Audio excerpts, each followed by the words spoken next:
Hello students, welcome to the class. Today we are going to discuss about the second chapter of class 10th, that is third chapter of class 10th, that is linear equations. Okay, let's start the subject. Linear equations. So basically first of all ये linear equation होता क्या है, यही पहले जानना पड़ेगा कि ये जो linear equations है वो है क्या.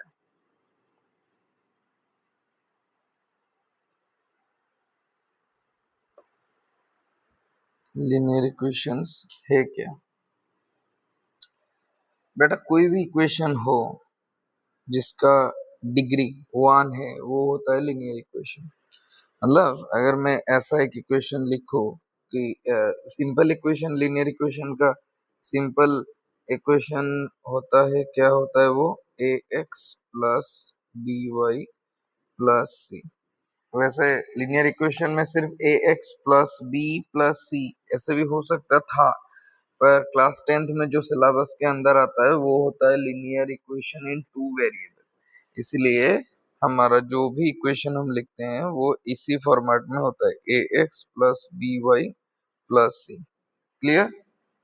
और हमें दो इक्वेशन देता है सॉल्व करने के लिए, मतलब दो इक्वेशन भी होगा, एक का A one X plus B one Y plus C one is equal to 0, और एक होगा A two X plus B two Y plus C two is equal to 0. Is that clear. यही होता है लीनियर इक्वेशंस. अब ये linear equation जो होता है वो किसको डेडिकेट करता है, एक लाइन को डेडिकेट करता है. अगर दो इक्वेशन है तो फिर कितना लाइन होगा, दो लाइन होगा. ये डेडिकेट करेगा लाइन 1 को, ये डेडिकेट करेगा लाइन 2 को. अभी दोनों लाइन क्या क्या हो सकते हैं, दोनों लाइन को अगर हम देखें तो दोनों लाइन या तो एडिशन हो, मतलब यूनिक सोल्यूशन हो सकते हैं, मतलब इंटरसेक्टिंग लाइन बन सकते हैं, इंटरसेक्टिंग लाइन ऐसा बन सकते हैं. नहीं तो पैरेलल बन सकते हैं, पैरेलल बन सकते हैं. नहीं तो कोइंसाइड, कोइंसाइड ऐसा बन सकते हैं. क्लियर. तीन लाइन है. तो फिर समझे, जो लीनियर इक्वेशन होता है वो लीनियर इक्वेशन जो है वो लीनियर इक्वेशन तीन टाइप का लाइन हो सकता है, मतलब दो लाइन के अंदर तीन टाइप का रिलेशन बन सकता है. एक होता है इंटरसेक्टिंग लाइन जहां पर दोनों ऐसा कट किए होते हैं. एक होता है पैरेलल लाइंस, मतलब दोनों में डिफरेंस सेम रहता है और वो कभी मिलेंगे नहीं. ओके. फिर आता है कोइंसाइड, मतलब एक लाइन के ऊपर ही और एक लाइन आता है ऐसा. क्लियर. तो फिर देखते हैं कंडीशंस. तो ये जो चैप्टर है इसका नेम है, जो सब्जेक्ट है इसका नेम है, पहला वाला इसमें देखा होगा कि basic conditions, basics and condition. तो फिर इसी वीडियो में हम कंडीशनल एक्सरसाइज को देखते हैं. तो फिर कंडीशन क्या होता है ना, कंडीशन जो होता है, कंडीशन तीन टाइप का होता है. क्या क्या तीन टाइप का होता है. पहला कंडीशन है a1/a2 is not equal to b1/b2. और a1 b1 है क्या, x का कोफिशिएंट को a, y के कोफिशिएंट को b पकड़ते हैं. तो फिर अगर ऐसा है तो फिर इसका क्या मतलब है, इसका मतलब है इंटरसेक्टिंग लाइन. कैसा लाइन, इंटरसेक्टिंग, इंटरसेक्टिंग लाइन. अगर लाइन इंटरसेक्टिंग है तो फिर लाइन कैसा होगा, अगर लाइन इंटरसेक्टिंग होगा तो फिर सॉल्यूशन कितना आएगा, यूनिक सॉल्यूशन, यूनिक सॉल्यूशन आएगा, यूनिक सॉल्यूशन आएगा. अच्छा, क्या ये कंसिस्टेंट है कि इनकंसिस्टेंट है, कंसिस्टेंट है, कंसिस्टेंट है. अभी देखो, थोड़ा सा ध्यान में देखना. कंसिस्टेंट मतलब जिसका आंसर एग्जिस्ट करता है. कंसिस्टेंट, कंसिस्टेंट, कंसिस्टेंट मतलब आंसर एग्जिस्ट, आंसर एग्जिस्ट. चाहे वो एक हो, चाहे वो दो हो, चाहे वो चार हो, इनफाइनाइटली मेनी हो, कुछ भी हो. और एक होता है इनकंसिस्टेंट. इनकॉन्सिस्टेंट, इनकॉन्सिस्टेंट इसका मतलब answer, answer never exist, never exist. Clear, answer never exist. तो फिर ये होता है A1/A2। फिर आते हैं B1 बाय, ओके, नेक्स्ट आते हैं नेक्स्ट की ओर। नेक्स्ट आते हैं इसमें A1/A2 equal to B1/B2 is equal to C1/C2। ये क्या होगा? अगर A1/A2 B1/B2 के साथ इक्वल नहीं हो रहा है तो फिर डायरेक्टली लिख लो कि इंटरसेक्टिंग लाइन। अगर A1/A2 B1/B2 के साथ इक्वल हो रहा है तो फिर जाके C1/C2 के साथ देखो। तो फिर कंडीशन, वहां पर दो कंडीशन अराइज हो सकता है, A1/A2 इक्वल टू B1/B2, हाँ B2 is not equal to C1/C2। अगर तीनों इक्वल हो गया, ऊपर वाला कंडीशन आ गया, तो फिर इसको हम क्या बोलते हैं? Coincide, coincide, coincide. और अगर कोइंसाइड कर जाएगा तो फिर कोइंसाइड का मतलब क्या होगा? बोलो बोलो। कोइंसाइड मतलब एक लाइन अगर ऐसा है तो फिर उसके ऊपर और भी लाइन जाएगा, मतलब यही एक लाइन है, इसका ऊपर और एक लाइन है, ऐसा होगा ना? तो फिर अगर ऐसा बनता है तो फिर यहाँ पर एक आंसर, यहाँ पर एक आंसर, यहाँ पर एक, सारे जगह एक एक आंसर होगा, क्योंकि दो लाइन जहां कनेक्ट करेंगे, अगर ये दोनों लाइन है तो जहां पर इंटरसेक्ट करेंगे वही तो होगा आंसर। अरे यस और नो? तो फिर ये कोइंसाइड होगा। अगर कोइंसाइड बन रहा है, अगर कोइंसाइड बन रहा है तो फिर लाइन कैसा होगा? लाइन होगा infinitely many solution, infinitely many solution, इसे लिख लिया। तो फिर कंसिस्टेंट होगा कि इनकंसिस्टेंट होगा? कंसिस्टेंट होगा, क्योंकि कंसिस्टेंट का मतलब क्या है? कंसिस्टेंट मतलब आंसर एग्जिस्ट करता है, चाहे वो एक हो, चाहे वो दो, तीन, चार, पांच, कितना भी क्यों ना हो। A1/A2 equal to B1/B2 not equal to C1/C2 जो होता है, मतलब दोनों लाइन पैरेलल होते हैं। क्या होते हैं? पैरेलल, पैरेलल होते हैं। अगर पैरेलल हो गए तो फिर नो सॉल्यूशन बनेगा। क्यों? क्योंकि क्योंकि देखो, ये एक लाइन है और एक लाइन यही है, इनके अंदर जो डिफरेंस है वो हर जगह सेम ही तो है, और अगर डिफरेंस सेम है तो फिर वो नहीं मिलेगा, और अगर कभी नहीं मिल रहा है तो फिर आंसर कैसे होगा? नहीं होगा। ओके, और ये कैसा बनेगा? इनकॉन्सिस्टेंट, इनकॉन्सिस्टेंट क्या होगा? इनकॉन्सिस्टेंट। क्लियर? यही एक ही कंडीशन है जिसमें हम बोलते हैं कि नो सॉल्यूशन। क्लियर? इतना ही। इसके बाद वाला देखते हैं। फिर आते हैं थोड़ा सा क्वेश्चंस। ओके, तो अगर ये दोनों दिया है और बोला है कि भाई तू मुझे बोल कि यहाँ पर लाइन कैसा है, क्या क्वेश्चन है? Which type, which type of line, which type of line, ऐसे दे दिया है। तो फिर देखो यहाँ पर A1/A2 क्या होगा, पहले निकालो। A1 कौन होता है? जो x का कोफिशिएंट इक्वेशन 1 में होता है। A2 कौन होता है? x का कोफिशिएंट इक्वेशन 2 में होता है। मतलब A1/A2 जो है यहाँ पर 3/5 है। B1/B2 कितना है? देखो, जो कि 5/3 है। अभी देखो यहां से ही पता चल रहा है कि here, here A1/A2 is not equal to B1/B2, hence both the line have a unique solution। Unique solution होगा। अगर यूनिक सॉल्यूशन बन रहा है तो फिर वो कॉन्सिस्टेंट भी होगा, कॉन्सिस्टेंट भी होगा। इतना ही है। क्लियर? अभी आते हैं और एक क्वेश्चन। ये question, this is equation 1, this is my equation 2। Okay, निकालो A1/A2 कितना होगा? 2/4, दैट इज 1/2। क्यों? 2 1 जा 2 2 जा।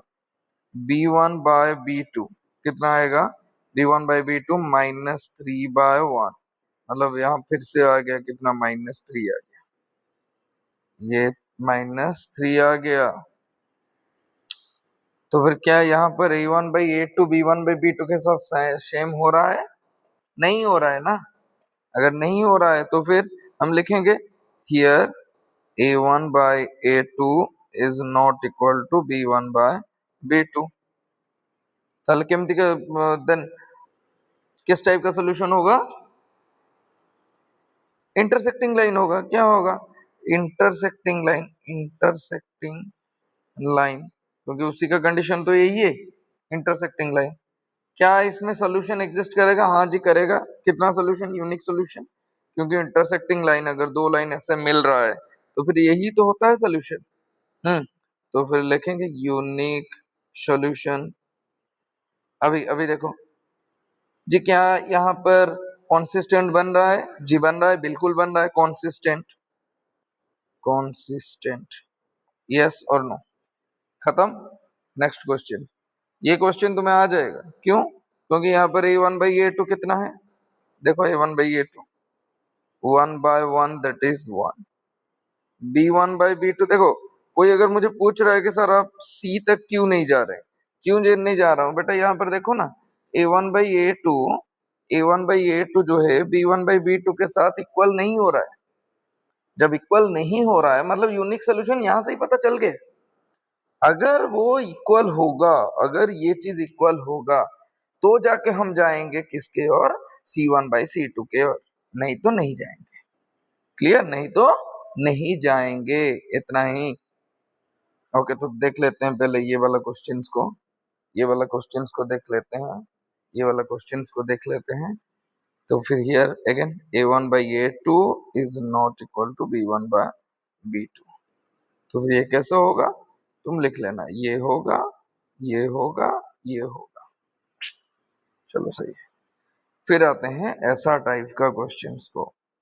Find the equation, find the value of k for which the system of equation have unique solution. मतलब पहले से ही ये दे रखा है, ये पहले से ही तुम्हें दे रखा है कि भाई ये जो इक्वेशन होगा ये यूनिक सॉल्यूशन कहलाएगा।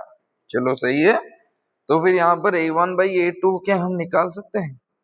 a1/a2 देखो, पहला इक्वेशन में x का कोफिशिएंट को a, सेकंड इक्वेशन में b, तो फिर कितना होगा?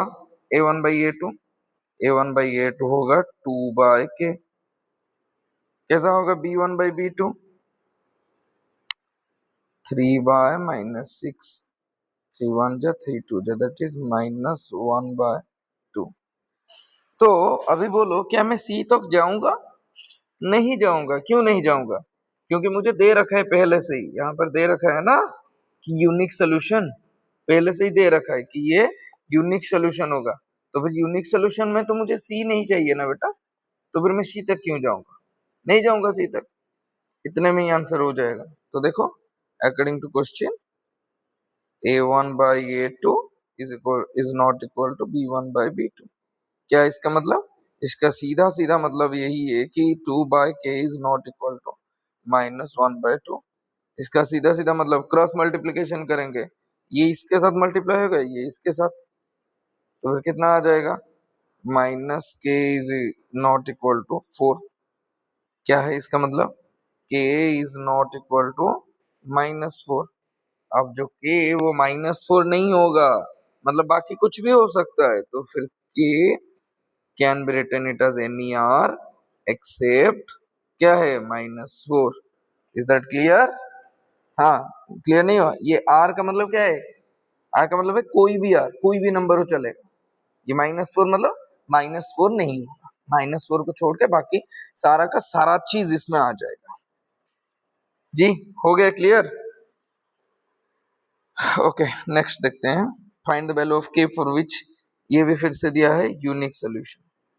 समझे क्या दिया है? वैसे इसको क्या हम सर्कल कर लेते हैं? जी यही सही है, यहाँ पर रख लेते हैं। ये भी दे दिया यूनिक सोल्यूशन। क्लियर? तो देखते हैं यहाँ पर a1/a2 क्या है। देखो a1/a2 मतलब k/12 है। जी पता चल गया? हाँ जी, जी जी जी। अभी आओ, b1/b2 कितना है? b1/b2 है 3/k। श्योर हो गया। अभी क्वेश्चन में ही हमें देख के रखा है, अकॉर्डिंग टू क्वेश्चन क्या क्वेश्चन में दिया है, the system of equation has unique solution. मैं क्या लिखा कि जो क्वेश्चन में दिया है उसके अनुसार ये जो हमारा क्वेश्चन होगा इसमें यूनिक सॉल्यूशन रहेगा। क्या है इसका मतलब, इसका मतलब है a1/a2 is not equal to b1/b2। इसका यही मतलब है कि k/12 जो है वो नॉट इक्वल टू होगा 3/k में। इसका यही मतलब है कि इसका यही मतलब है कि k स्क्वायर जो है वो 36 के साथ इक्वल होगा। क्रॉस मल्टीप्लीकेशन हो गया ना बेटा, ये यहाँ, तो फिर कितना होगा, तो फिर जो k होगा वो √36 होगा, तो फिर जो k होगा वो ±6 होगा। दैट मीन्स क्या है इसका मतलब, दैट मीन्स जो k होगा वो कोई भी r हो सकता है एक्सेप्ट +6 एंड -6। देखो कोई कोई सिलेबस के अंदर ये चीज इंट्रोड्यूस नहीं होगा तो फिर वो लोग ऐसा आंसर लिखने से चलेगा, नहीं तो अगर ये समझ में आता है तो बहुत अच्छा है। आगे आते हैं, find the equations which have infinitely many solution. क्या दिया है, इनफाइनाइटली, ये दिया है इनफाइनाइटली। तो जी क्या यहाँ पर मैं a1/a2 निकाल सकता हूँ, तुम बोलना सर जरूर निकाल सकते हैं, कैसे क्यों नहीं, 4/k। क्या हम b1/b2 निकाल सकते हैं, जी बिल्कुल। 5/15, 5 3 जा दैट इज 1/3, यस और नो। ओके तो फिर सी के पास जाएंगे। अभी देखो एक चीज यहाँ पर ध्यान रखो, एक चीज यहाँ पर ध्यान रखो, ये जो सी का बात हम कर रहे हैं ना, दोनों का सी सेम ही साइड में होना चाहिए। अगर आरएचएस में है दोनों का तो फिर ले जाओ कोई बात नहीं, नहीं तो दोनों का एलएचएस में होना चाहिए। मतलब दोनों का सी एक ही साइड में होगा, या तो एलएचएस में होगा या तो आरएचएस में होगा, पर जिसमें भी होगा होगा ही। एक का एलएचएस एक का आरएचएस ऐसे नहीं होगा, दोनों का या तो एलएचएस होगा दोनों का या तो आरएचएस होगा। तो फिर देख लेते हैं इसको, C1/C2, क्योंकि यहाँ पर तो दोनों आरएचएस में है, that is 3/9, that is 1/3, answer is 1/3। क्या यहाँ इतने में सॉल्व हो गया, नहीं हुआ अभी तक। अभी देखते हैं, according to question both the equation has infinitely many solution। clear, infinitely many solution, that means what does it means, a1/a2 जो है वो b1/b2 के साथ इक्वल होगा और वो c1/c2 के साथ भी इक्वल होगा, यस और नो। तो फिर a1/a2 जो है उसको हम लिखेंगे 4/k is equal to 1/3 is equal to 1/3। पकड़ लो यहाँ तक जो है उसको पकड़ लो इसको, तो फिर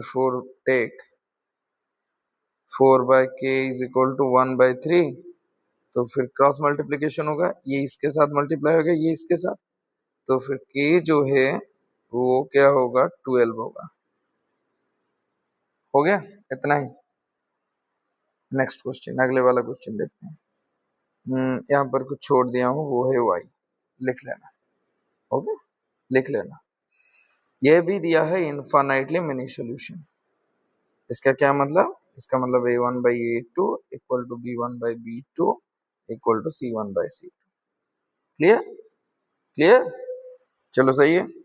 इम्प्लाइज दैट a1/a2 क्या होगा, a1/a2 क्या होगा, यहाँ पर x का कोफिशिएंट है 2, यहाँ पर है k+2, तो फिर ये दोनों जाएगा 2/k+2।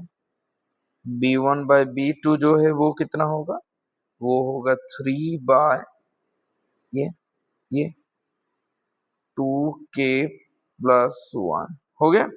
अभी आते हैं c1/c2 में, क्या दोनों का c1 एक ही साइड है, हाँ आरएचएस में है, तो फिर ये होगा c, ये भी होगा c, मतलब ये पूरा वाला होगा c। तो फिर 2 by 2 whole into k minus 1, 2 cancel हो गया तो फिर 1 by k minus 1। According to question क्या मतलब, both the equation has infinitely many solution, implies that a1 by a2 equal to b1 by b2 is equal to c1 by c2। क्या है इसका मतलब, a1 by a2 का मतलब है 2 by k plus 2 is equal to 3 by 2k plus 1 is equal to 1 by k minus 1। यहां से तुम क्या कर सकते हो पता है, यहां से यहां पर देखो तीनों फ्रैक्शन में k एग्जिस्ट करता है, तो फिर अगर तीनों फ्रैक्शन में k एग्जिस्ट करता है तो मतलब तुम कोई भी एक फ्रैक्शन को लेके सॉल्व कर लो, कोई बात नहीं। वैसे मुझे इजी ये दिखता है, इसको लेने से इजी होगा तो फिर मैं इसको ले जाता हूँ। Clear, take 3 by 2k plus 1 is equal to k 1 by k minus 1, तो फिर आंसर में होगा 3 whole into k minus 1 is equal to 2k plus 1, तो फिर आंसर में होगा 3k minus 3 is equal to 2k plus 1, तो फिर आंसर में होगा 3k minus 2k is equal to 1 plus 3, implies that k is equal to 4। हो गया, अरे हुआ कि नहीं, इतना तक हो गया। वैसे अगर तुम फास्ट दोनों को भी ले जाओ तो भी यही आंसर निकलेगा, कोई बात नहीं, आंसर यही का यही रहेगा, कोई भी फ्रैक्शन को ले जाओ, इतना ही है। अभी आता है find the value of k for which system of equation have no solution. यहाँ पर क्वेश्चन थोड़ा सा चेंज आता है, क्या आता है, चेंज आता है, अच्छे से याद रखना क्या चेंज आता है। देखो जी, यहाँ पर a1 by a2 निकाल सकते हैं, हाँ बिल्कुल, दैट इज 3 by k। क्या यहाँ पर b1 by b2 को निकाल सकते हैं, क्या हम यहाँ पर b1 by b2 को निकाल सकते हैं, जी बिल्कुल, -4/3। क्या हम c1 by c2 को निकाल सकते हैं, जी बिल्कुल, 7 by -5। क्लियर, अभी अकॉर्डिंग टू क्वेश्चन क्या दिया है, क्या दिया है, नो सोल्यूशन दिया है, नो सोल्यूशन दिया है। नो सोल्यूशन मतलब a1 by a2 जो होगा वो b1 by b2 भी होगा, पर c1 by c2 के साथ अलाइनमेंट नहीं रहेगा।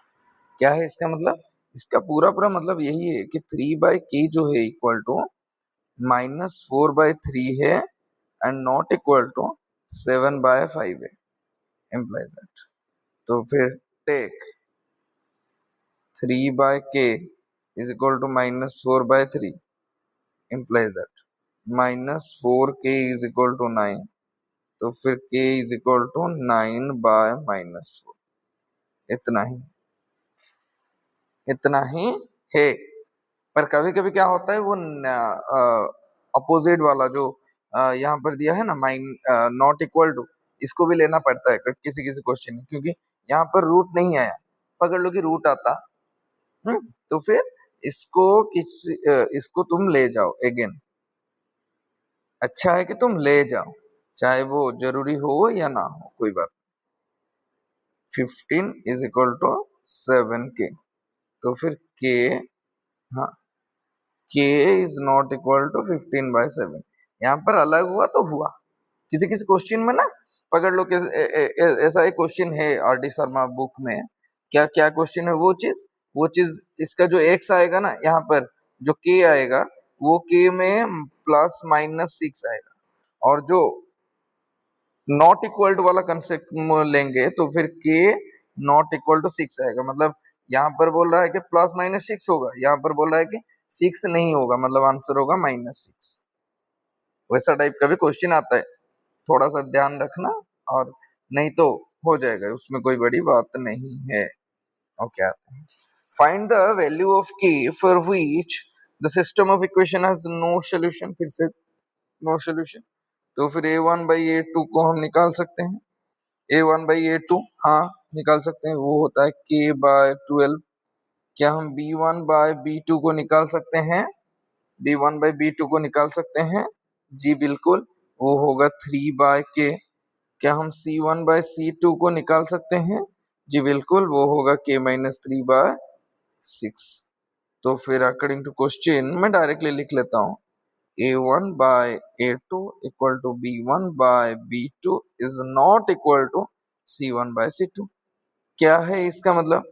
इसका मतलब यही है कि k/12 जो है वो 3/k के साथ इक्वल होगा और वो k-3/6 के साथ भी इक्वल होगा, और सॉरी नॉट इक्वल टू होगा। तो फिर यहाँ आते हैं, टेक, पहला दोनों फ्रैक्शन को लेंगे। Take k/12 is equal to 3/k, k² is equal to 36। अरे यही क्वेश्चन है शायद, √36।